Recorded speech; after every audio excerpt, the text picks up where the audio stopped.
એનો નિર્ણય અમારા કમિટમેન્ટમાં અમે કરીએ છીએ. બીજું મહત્વનું એ છે કે ટેક્સેશન.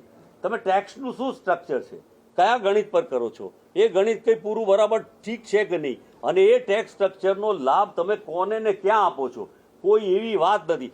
મધ્યમ વર્ગ જે વધારેમાં વધારે ટેક્સ આપે છે એને જે સુવિધાઓ મળવી જોઈએ એ સુવિધાઓ પણ પૂરી એને મળતી નથી. તો ટેક્સ સ્ટ્રક્ચરમાં પણ અમે પ્રોપર્ટી ટેક્સમાં એના વ્યાજનું ધોરણ વ્યાજનું ઘટાડીને 18%થી 5% કરવાનો અમારી લાગણી છે.